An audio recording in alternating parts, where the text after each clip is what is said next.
I know you're an expert on conflict. How do you feel about the Kendrick Lamar and Drake beef? Man, I am so glad you asked me about this because my boys, I got 3 boys, and all 3 of them have mentioned this in the past few days, right? Yeah. And they want to talk about it, right? So Scooter will say, "God, did you hear what he said?" And I was like, "Honestly, no, I haven't." But they've all brought this up.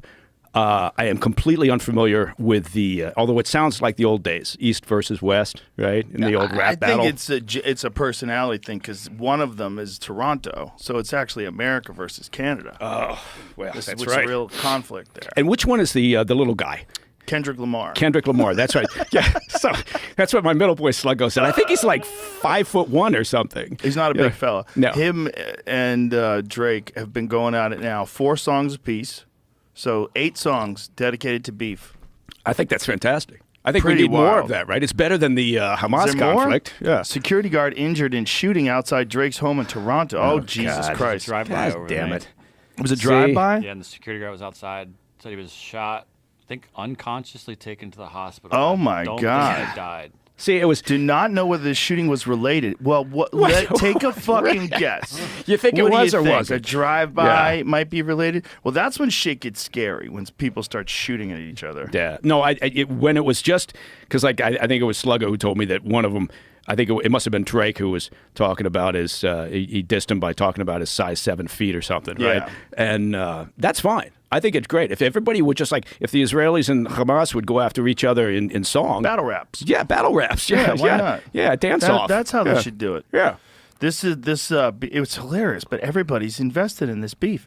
My oldest daughter and my wife were in the car this morning, and they were having a conversation. These 2 grown-ass women having a conversation about who's the superior rapper. And they felt that Kendrick is a better lyricist, although Drake has more hits.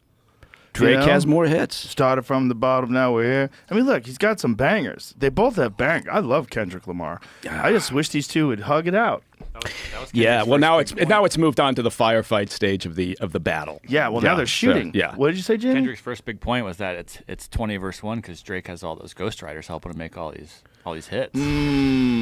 So that's an allegation in the rap community, Yeah. apparently, that Drake hires ghostwriters. I don't know how I feel about that.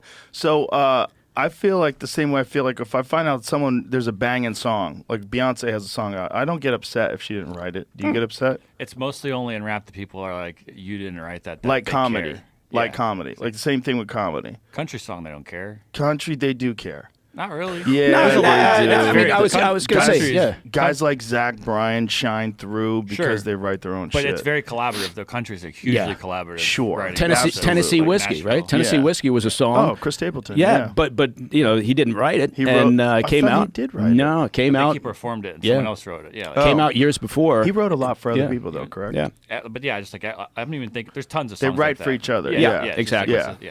Yeah, there's a lot of those guys that, like, Chris Stapleton made a living for a long time as a writer. Yeah. Yeah. Because people looked at him like, come on, man, you ain't sexy. Yeah. Meanwhile, they were wrong. It's a smaller community, right? Yes. The country music community, and that does tend to get more crossover between musicians and writers, right? Yes. I mean, a lot of them will start out, like you said, as writers. There you go.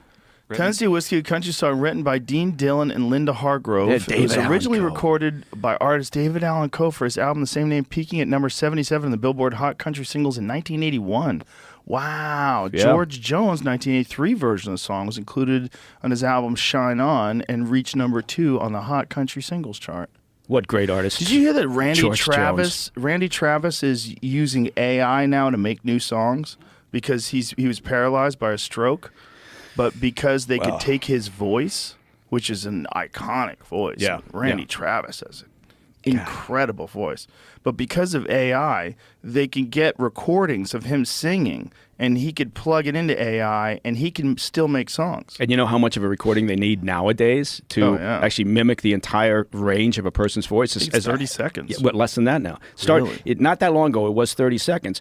Now you need a snippet, and by a snippet I mean seconds. Yeah. And you can then mimic that voice through a range of emotions and scenarios. It's stunning. There what was they a can do. guy who just got fired because he made a fake AI recording of a guy he worked for saying a bunch of racist things.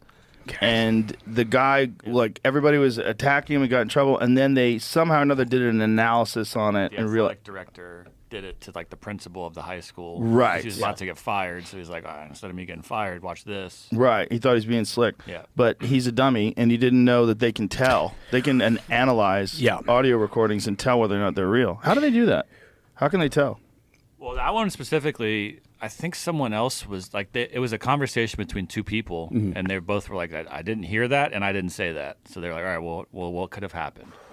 I mean, there's probably broke. I think they got the guy's computer to find out what he. So he must have had a secret recording, and then in that secret recording, he took it and then threw it through AI and had him say a bunch of N-words in there. Yeah. There's two aspects to this whole thing, right? There's the detection portion of it, right? Can you detect like something like this is fake, right, whether it's audio, whether it's video, combination of both.